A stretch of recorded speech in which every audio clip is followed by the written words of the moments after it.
বিসমিল্লাহির রহমানির রহিম। প্রিয় শিক্ষার্থীবৃন্দ, সম্মানিত অভিভাবক এবং আমার সহকর্মীবৃন্দ, আসসালামু আলাইকুম ওয়া রাহমাতুল্লাহি ওয়া বারাকাতুহু। চৌদ্দগ্রাম উপজেলা অনলাইন মাদ্রাসার পক্ষ থেকে আমি পারভিন আক্তার কর্মরত আছি রাজবল্লভপুর জব্বারিয়া বালিকা দাখিল মাদ্রাসা, গুণবতী, চৌদ্দগ্রাম, কুমিল্লা। এই মুহূর্তে যারা লাইভে আছো, আমার প্রাণপ্রিয় শিক্ষার্থীবৃন্দ, সবাইকে জানাই আমার আন্তরিক শুভেচ্ছা ও অভিনন্দন। প্রিয় শিক্ষার্থী বন্ধুরা, আশা করি আল্লাহর রহমতে সবাই ভালো আছো এবং সুস্থ আছো, কোভিড-19 থেকে সুস্থ আছো। আমিও আল্লাহর রহমতে ভালো আছি, সুস্থ আছি।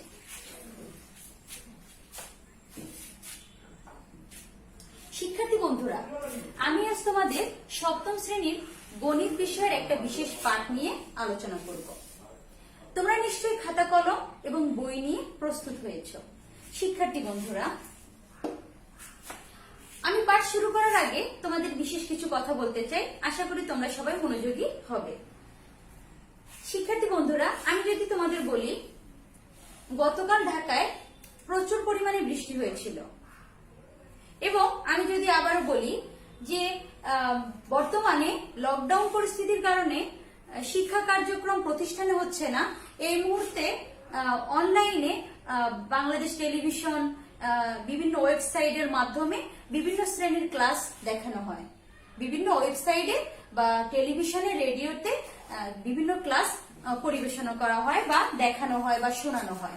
এই যে আমি কথাগুলো বললাম, এই যে আমি ঘটনাগুলোর কথা বললাম তোমাদের, যে এরকম বিভিন্ন জায়গায় টেলিভিশনে বা রেডিওতে সম্প্রচার করা হয় বিভিন্ন পাঠ, বা গতকাল বৃষ্টি হয়েছিল, বা আমাদের পদ্মা সেতুর কাজ প্রায় শেষের পথে, এরকম যদি আমি কথা বলি, এগুলো হচ্ছে কি বললাম, আমি ঘটনা বললাম। আর এই যে ঘটনাগুলো, এই ঘটনাগুলোকে আমি কি বলতে পারি? তথ্য বলতে পারি। পরিসংখ্যানে এই যে আমি যে বললাম তথ্য, ঠিক আছে, আমি এই যে কোনো মাধ্যম দ্বারা কোনো ঘটনা প্রকাশ পেলে সেটাকে আমি কি বলতে পারি? আমি বললাম তথ্য, ঠিক আছে। এবার আমি আরেকটা বিষয় বলতে পারি।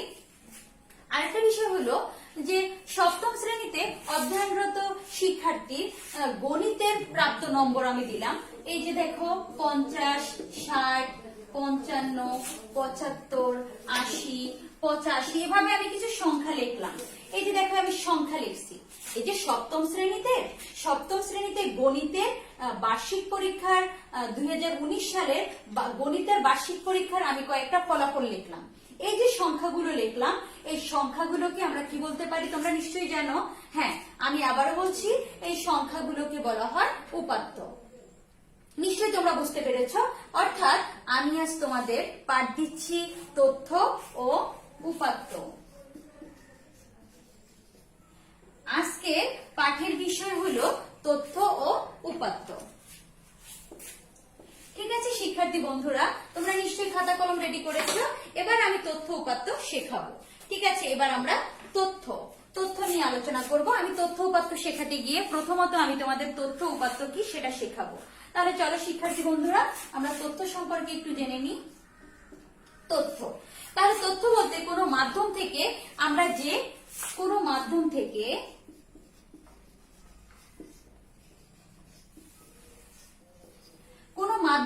আমরা যে খবর পাই,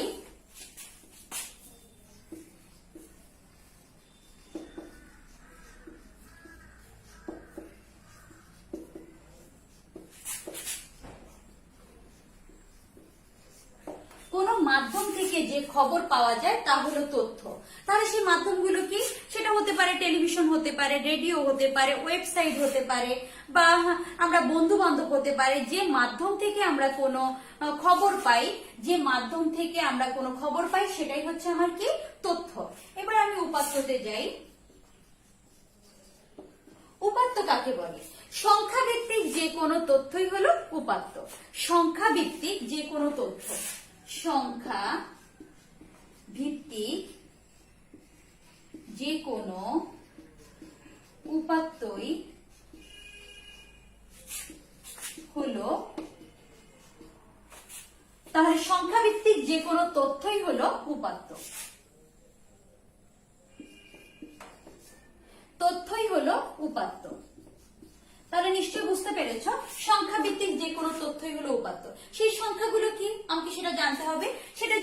সংখ্যা হতে পারে। এই যে আমি একটু আগে বললাম সপ্তম শ্রেণীর বার্ষিক পরীক্ষার গণিতের প্রাপ্ত নম্বর, বা সপ্তম শ্রেণীর 10 জন ছাত্রের ওজনের গড় বা ওজন, সপ্তম শ্রেণীর অধ্যয়নরত শিক্ষার্থীদের ইংরেজির প্রাপ্ত নম্বর। এভাবে আমরা যে বলি এই যে 50, 60, 65, 55, 80, 75, 90 এভাবে আমি লিখলাম। তাহলে দেখো তো এগুলো সংখ্যা না, আর এই সংখ্যা সূচক তথ্যই হলো পরিসংখ্যানের উপাত্ত। নিশ্চয়ই তাহলে তথ্য উপাত্ত বুঝতে পেরেছো। এবার আমাকে তথ্য উপাত্তয় অধ্যায়ের অঙ্ক যদি আমাকে করতে হয়, প্রথমত তথ্য উপাত্ত কি, তথ্য উপাত্ত কত প্রকার, কি কি, তারপরে কিভাবে প্রকাশ করতে হয়, এগুলো আমাকে জানতে হবে। বেসিক যদি তুমি না বুঝতে পারো তাহলে তুমি অঙ্কই করতে পারবে না। এই অধ্যায়ের অঙ্ক করতে গেলে আগে মূলত তোমাকে বেসিকটা জানতে হবে, এর বেসিক রুল গুলো জানতে হবে, করার নিয়ম জানতে হবে, তারপর আমরা অঙ্কের প্রয়োগ করব। তার মানে অর্থাৎ আমি আজকে তথ্য উপাত্তের পার্ট 1 করাচ্ছি, নেক্সট টাইমে আমরা পার্ট 2 করাবো। তাহলে দেখো আমরা কি করছি। তোমরা প্রয়োজনে যে কথাগুলো লিখতে হবে, ইম্পর্টেন্ট টপিকস গুলো লিখে নেবে ইনশাআল্লাহ। এবার তাহলে দেখো, এবার তথ্য উপাত্ত আমি কি শেখালাম, এবার তথ্য উপাত্ত কত প্রকার। তাহলে উপাত্ত, তা উপাত্তটা প্রথমত আমি 2 প্রকার বলতে পারি। উপাত্তকে আমি প্রথমত 2 ভাবে ভাগ করতে পারি। একটা হচ্ছে প্রাথমিক উপাত্ত,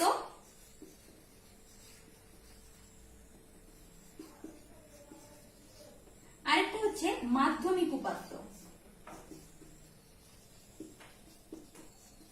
এখন তোমাদের প্রশ্ন থাকবে প্রাথমিক উপাত্ত কি আর মাধ্যমিক উপাত্ত কি। হ্যাঁ, সেটাই আমি বলছি। প্রাথমিক উপাত্ত যে উপাত্ত প্রত্যক্ষভাবে কোনো মাধ্যম থেকে পাওয়া যায়, প্রত্যক্ষ কোনো মাধ্যম থেকে যে উপাত্ত পাওয়া যাবে সেটাই হচ্ছে প্রাথমিক উপাত্ত। সেটা কেমন আমি বলি, আমি যেমন রাজবল্লভপুর জব্বারিয়া দাখিল মাদ্রাসার একজন টিচার, আমি তোমাদের আগেই বলতে চাইছি যে আমি পারভিন আক্তার, কর্মরত রাজবল্লভপুর জব্বারিয়া দাখিল মাদ্রাসা।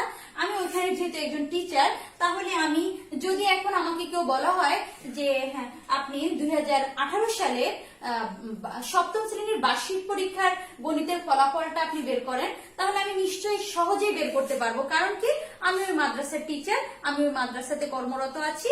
সুতরাং ওই মাদ্রাসার আমার যদি যেহেতু কোনো খবর প্রত্যক্ষভাবে সরাসরি ভাবে আমি বের করে ফেলতে পারবো, কারণ আমি ওইখানে টিচার। তাহলে আমি প্রত্যক্ষভাবে যখন কোনো মাধ্যম থেকে উপাত্ত সংগ্রহ করতে পারবো, সেটাই হচ্ছে আমার প্রাথমিক উপাত্ত। তাহলে আমার উদাহরণটা তোমরা নিশ্চয়ই বুঝতে পারছো। প্রাথমিক উপাত্ত কোনটা, যেটা আমরা সরাসরি বা প্রত্যক্ষভাবে কোনো মাধ্যম থেকে সংগ্রহ করতে পারবো, সেটাই হচ্ছে আমার প্রাথমিক উপাত্ত। তারপরে প্রত্যক্ষভাবে, প্রত্যক্ষ, ঠিক আছে। এবার মাধ্যমিক উপাত্ত, চলো এবার আমরা মাধ্যমিক উপাত্ত শিখবো। মাধ্যমিক উপাত্ত হচ্ছে সরাসরি, এই যে প্রত্যক্ষভাবে উপাত্ত সংগ্রহ করা যাবে না, পরোক্ষভাবে। সেটা কেমন আমি উদাহরণ দিয়ে বোঝাচ্ছি। এখন আমাদের এটা কুমিল্লা বোর্ড, তাই তো। আমি যদি এখন বলি যশোর বোর্ডের কোন একটা মাদ্রাসার সপ্তম শ্রেণীর গণিতের মানে আমি বার্ষিক পরীক্ষার গণিতের ফলাফলটা আমাকে বের করতে বলা হলো বা তোমাদের বের করতে, তাহলে পারবে কি না? এটা আমাদের বের করতে হলে আমাকে ওই যশোর বোর্ডের কারো মাধ্যমে কথা বলতে হবে, পরোক্ষভাবে আগাইতে হবে, আমাকে পরোক্ষভাবে মিডিয়াতে যেতে হবে, তার মাধ্যম জানতে হবে, কিভাবে নিব, কি করব। তার মানে এটাই হচ্ছে আমার পরোক্ষ উপাত্ত। মানে সরাসরি যে উপাত্ত পাওয়া যায় না, পরোক্ষভাবে। এই যে আমার কয়েকটা, আমার এই যে গুণবতীর, আমার গুণবতীর আবহাওয়াটা কেমন বা কি, এটা আমি সহজে বলতে পারবো। কিন্তু আমাকে যদি বলা হয় এই যে বাংলাদেশের অনেকগুলো জেলার আবহাওয়াটা কেমন সেটা বের করুন তো, তাহলে এটাকে যদি আমার বের করতে হয় তাহলে নিশ্চয়ই আমি সরাসরি পারবো না, পরোক্ষভাবে আমাকে আগাতে হবে, পরোক্ষভাবে মাধ্যমের উপর নির্ভর করতে হবে। আর যখন আমরা পরোক্ষভাবে কোনো উপাত্ত সংগ্রহ করবো, সেটাকে বলা হয় মাধ্যমিক উপাত্ত বা পরোক্ষ উপাত্ত। নিশ্চয়ই স্টুডেন্টস তোমরা বুঝতে পেরেছো প্রত্যক্ষ আর পরোক্ষ কি সেটা বুঝতে পারছো। এবার আমি এই যে উপাত্তকে আরো 2 ভাবে ভাগ করতে পারি, সেটাকে আমি এখন বলবো।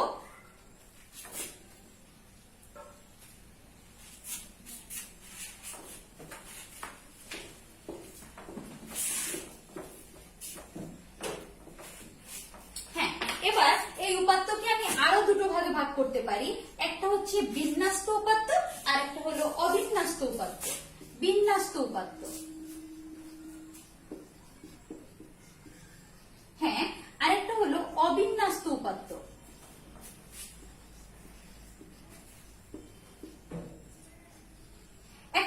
প্রশ্ন করতে পারো বিন্যস্ত উপাত্ত কি আর অবিন্যস্ত উপাত্ত কি। হ্যাঁ, আমি তোমাদের বলছি বিন্যস্ত উপাত্ত হলো যে উপাত্ত মানের ক্রম অনুসারে সাজানো থাকে তাকে বিন্যস্ত উপাত্ত বলে।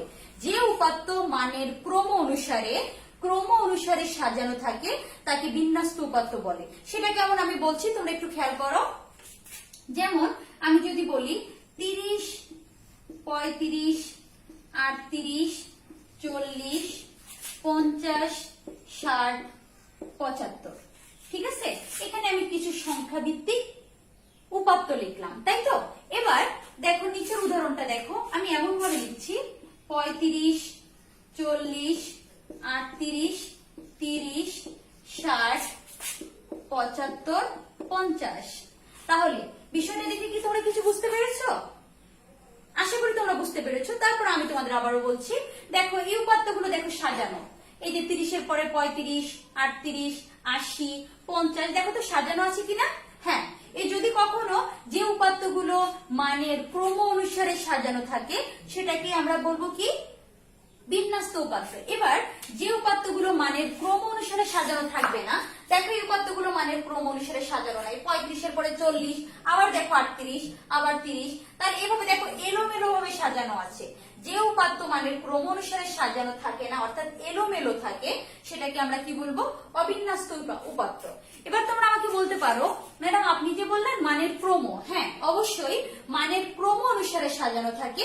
তোমাদের পরীক্ষায় প্রশ্ন আসতে পারে যে উপাত্ত কি, উপাত্ত কত প্রকার, কি কি উপাত্তকে কয় পদ্ধতিতে সাজানো যায়। হ্যাঁ, আমি সেইটাতেই যাচ্ছি, উপাত্তের ক্রম। আমি যদি এখন বলি ক্রমটা কি, ক্রমটা হলো পর্যায়। আমি যে বললাম না মানের ক্রম অনুসারে সাজানো থাকে, হ্যাঁ ক্রমটা হলো পর্যায় বা ধরনের। কয় ধরনের ভাবে সাজানো যায় সেটাও আছে, 2 ধরনের।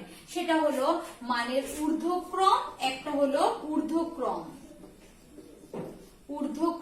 আর একটা হলো অধক্রম। হ্যাঁ, ঊর্ধ্বক্রম হলো ছোট থেকে বড়, উপাত্তগুলোকে ছোট থেকে বড় সাজাবো। যেমন আমি 30, 35, 40, ধরো 42, 50, 70, 80, দেখো তো উপাত্তগুলোকে আমি ছোট থেকে বড় সাজিয়েছি। হ্যাঁ, উপাত্তগুলোকে ছোট থেকে বড় সাজালে সেটাকে বলা হয় ঊর্ধ্বক্রম। আর যখন আমি অধক্রমে সাজাবো সেটাকে বলে বড় থেকে ছোট। সেটা কেমন, সেটা ওই যে দেখো 80, 70, 50, 42, 40, 35, 30। এই যে আমি উপাত্তকে কয়টা ভাবে সাজাবো, 2টা ভাবে। একটা হচ্ছে ঊর্ধ্বক্রম আর একটা হচ্ছে অধক্রম। ঊর্ধ্বক্রম হচ্ছে ছোট থেকে বড় আর অধক্রম হচ্ছে বড় থেকে ছোট। তোমরা নিশ্চয়ই এই পর্যন্ত বুঝতে পেরেছো যে উপাত্ত আমরা প্রথমত কি শেখালাম, উপাত্ত কি, পরিসংখ্যানের উপাত্ত কত প্রকার, কি কি, পরিসংখ্যানের উপাত্তকে কয় পর্যায়ে সাজানো যায়। তোমরা এই পর্যন্ত নিশ্চয়ই বুঝতে পেরেছো। হ্যাঁ ঠিক আছে, আমরা নেক্সট টপিকে যাই।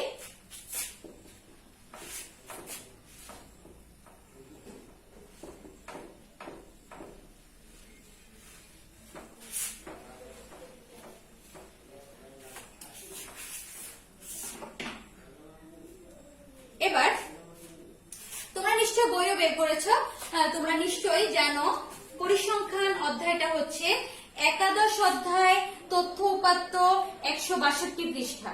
তোমরা সবাই নিশ্চয়ই বের করেছো। এবার চলো আমরা দ্বিতীয়ত পরিসংখ্যানের এই তথ্য উপাত্তের অঙ্ক করতে গেলে তোমাদের বেসিক কয়েকটা রুল বা সূত্র জানতে হবে। সেই সূত্রগুলো আগে আমি তোমাদের শেখাচ্ছি। তাহলে চলো আমরা প্রথমত যে সূত্রটা শিখবো সেটা হচ্ছে পরিসর। প্রথমত আমাকে পরিসর নির্ণয় করতে হবে।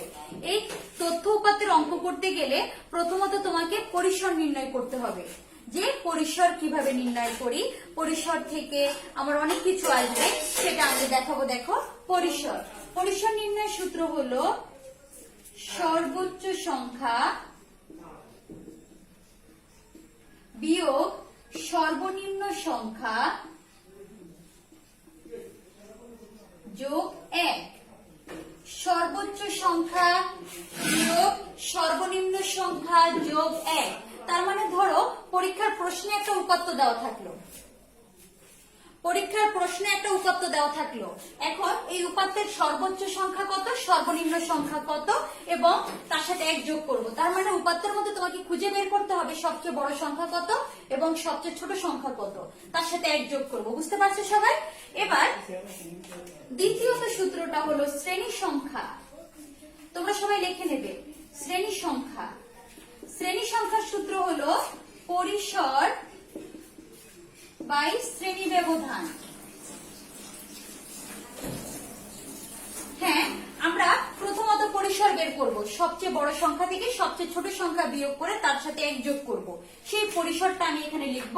আর শ্রেণী ব্যবধান, শ্রেণী ব্যবধান 5 থাকতে পারে, 10 থাকতে পারে, এমনকি প্রশ্নে উল্লেখও না থাকতে পারে। প্রশ্নে অনেক সময় দেওয়া থাকবে শ্রেণী ব্যবধান 5 ধরে বা 10 ধরে, বা অনেক সময় শ্রেণী ব্যবধান নাও থাকতে পারে। সেই ক্ষেত্রে তুমি কি করবে, তোমার সুবিধা মতো শ্রেণী ব্যবধান ধরে নেবে, হয় 5 ধরতে পারো বা 10 ধরতে পারো, সেটা তোমার সুবিধা মতো ধরে নেবে। বুঝতে পারছো সবাই? তাহলে পরিসর বের করলাম, শ্রেণী সংখ্যা জেনে নিলাম। এবার আরো কি আসতে পারে, গড়ের সূত্র আসতে পারে, তাহলে গড় নির্ণয় করতে বলতে পারে। তাহলে এবার আমরা গড় নির্ণয় কিভাবে করব? গড়, গড় হচ্ছে নম্বরগুলোর যোগফল বাই নম্বরের সংখ্যা। তাহলে গড় নির্ণয় করতে গেলে কি সূত্র জানতে হবে? নম্বর গুলোর যোগফল বাই নম্বরের সংখ্যা।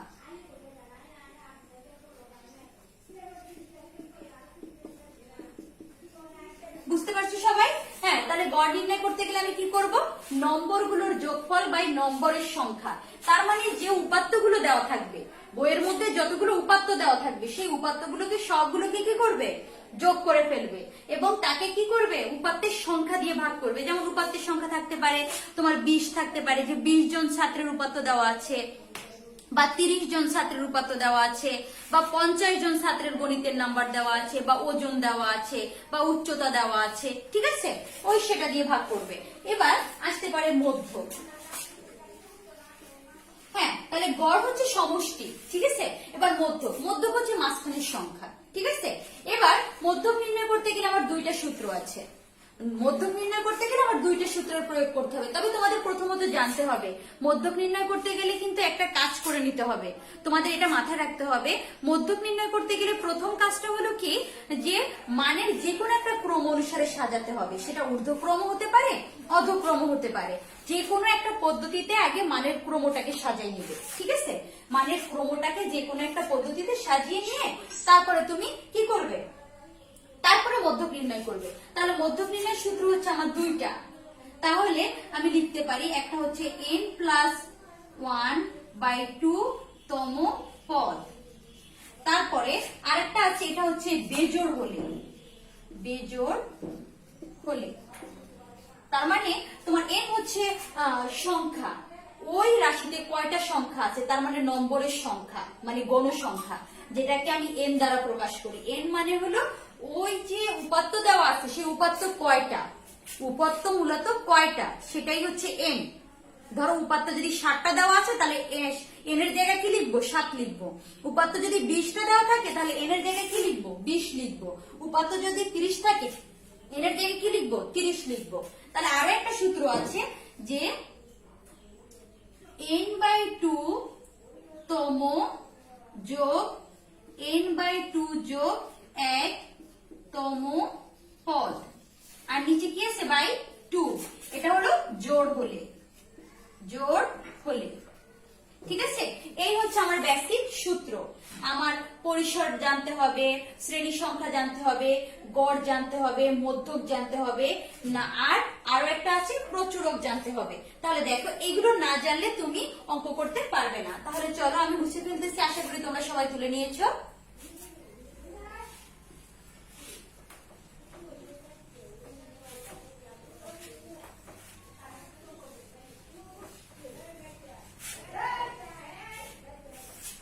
হ্যাঁ, তাহলে এবার দেখো আরেকটা হচ্ছে প্রচুরক। প্রচুরক, প্রচুরক কাকে বলে? এই যে এই বেসিক ওই কয়েকটা জিনিস জানতে পারলে তোমরা এই তথ্য উপাত্তের অধ্যায়টা ভালোভাবে করতে পারবে। হ্যাঁ, তাহলে প্রচুরক, যে সংখ্যাটি সর্বাধিক বার থাকে।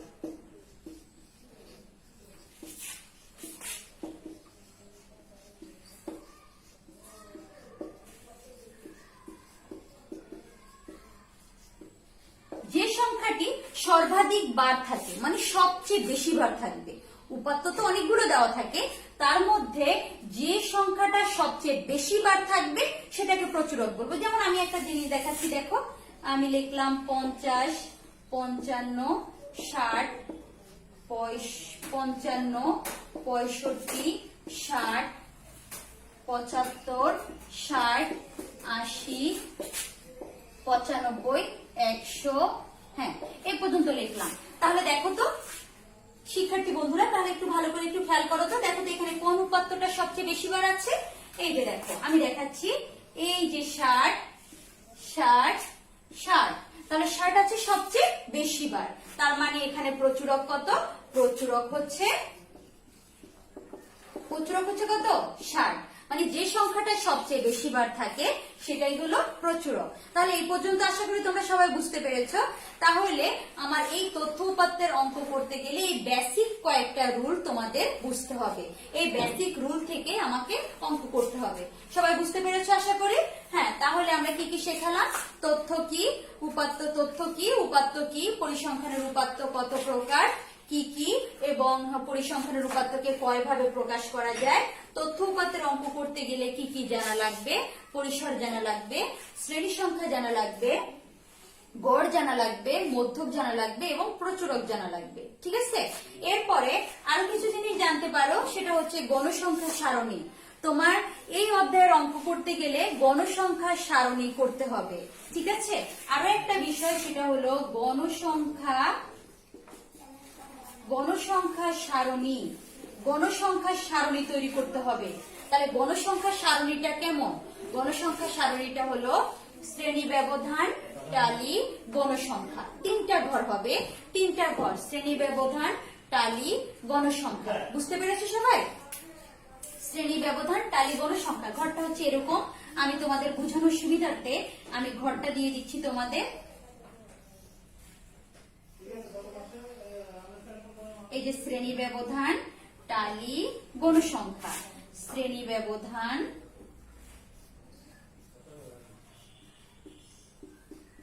টালি, গণসংখ্যা। হ্যাঁ, এই তিনটা জিনিস। শ্রেণী ব্যবধান ধরো থাকতে পারে 30 থেকে 35, হ্যাঁ, তারপরে গণসংখ্যা থাকতে পারে ধরো 6, তাহলে টালি চিহ্নে 6টা দাগ, এই 4-এর পরে 5 দাগ আর 1 দাগ, 6 দাগ, এভাবে গণসংখ্যা সারণী তৈরি করতে হবে। তাহলে সবাই বুঝতে পেরেছো?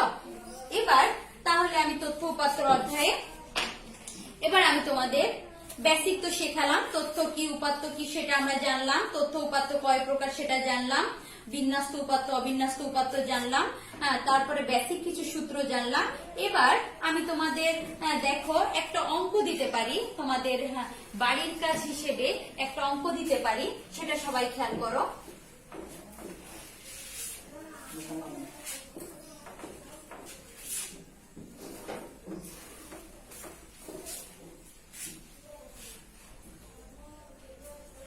আশা করি তোমরা এই পর্যন্ত সবাই বুঝতে পেরেছো। এবার তাহলে দেখো আমি একটা কাজ দিচ্ছি তোমাদের। হ্যাঁ, দেখো আমি একটা উপাত্ত লিখতেছি।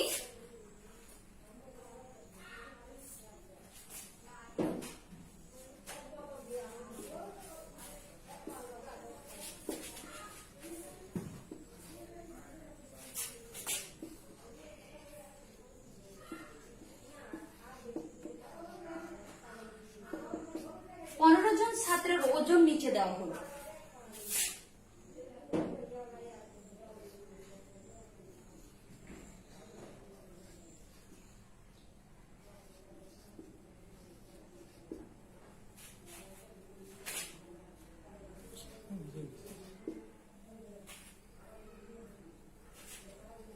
লেখাদারকে ধরুন দিবে।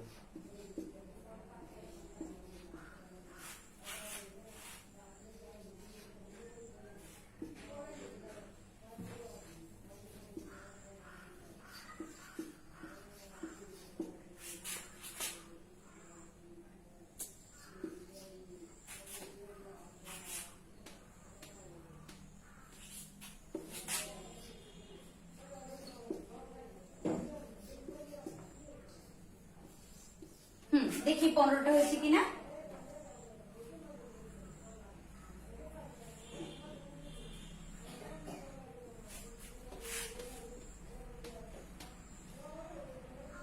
হ্যাঁ 15।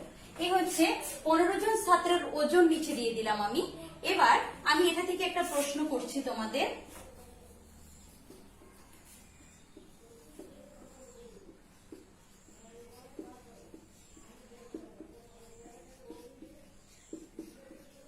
উপাত্ত কত প্রকার ও কি কি? ঠিক আছে, হ্যাঁ উপাত্ত কত প্রকার ও কি কি। এবার খ নাম্বার, উপাত্তগুলো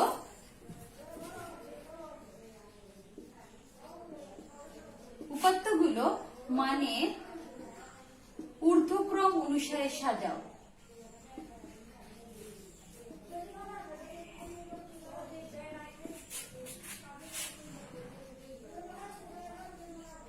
উপাত্তগুলোকে মানে ঊর্ধ্বক্রম, উপাত্তগুলোকে মানের ঊর্ধ্বক্রম অনুসারে সাজাও। পরিসর ও শ্রেণী সংখ্যা নির্ণয় করো।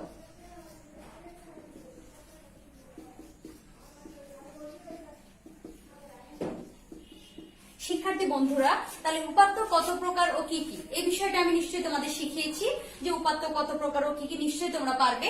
এবার উপাত্তগুলোকে মানের ঊর্ধ্বক্রম অনুসারে সাজাও। আমি নিশ্চয়ই তোমাদের উপাত্তগুলোকে কিভাবে ঊর্ধ্বক্রম আর অধক্রম অনুসারে সাজাতে হয় আমি শিখিয়েছি, তাহলে নিশ্চয়ই তোমরা এটাও পারবে। আর পরিসর ও শ্রেণী সংখ্যা নির্ণয় করো। হ্যাঁ, আমি তোমাদের পরিসর নির্ণয়ের সূত্র এবং শ্রেণী সংখ্যা নির্ণয়ের সূত্র শিখিয়েছি। তারপরও আমি আরো একবার বলে দিচ্ছি। পরিসর নির্ণয়ের সূত্র হলো সর্বোচ্চ সংখ্যা বিয়োগ সর্বনিম্ন সংখ্যা যোগ 1। হ্যাঁ, তারপরে শ্রেণী সংখ্যা নির্ণয় হচ্ছে পরিসর যেটা পাবে সেই পরিসরকে তুমি শ্রেণী ব্যবধান দিয়ে ভাগ করবে। এখন আমার এখানে প্রশ্ন হলো, আমি শ্রেণী ব্যবধান এখানে বলি নাই যে শ্রেণী ব্যবধান 5 ধরো বা 10 ধরো, আমি কিছু বলছি কি? আমি কিছু বলি নাই। সেক্ষেত্রে তুমি কি করবে? তুমি তোমার চয়েস মতো বা তোমার ইচ্ছা মতো একটা শ্রেণী ব্যবধান ধরে নিতে পারো। সেটা 5 হতে পারে, 7 হতে পারে, 10 হতে পারে। ধরে নিয়ে তারপরে শ্রেণী সংখ্যা নির্ণয় করবে। সবাই আশা করি বুঝতে পেরেছো। ঠিক আছে, সবাই ভালো থাকবে, সুস্থ থাকবে এবং নিরাপদ থাকবে। আর করোনা ভাইরাস থেকে সবাই নিরাপদেই থাকবে আশা করি, সেই দোয়া করি। আমি পারভিন আক্তার আজকের মতো এখানে বিদায় নিচ্ছি। আল্লাহ হাফেজ, আসসালামু আলাইকুম।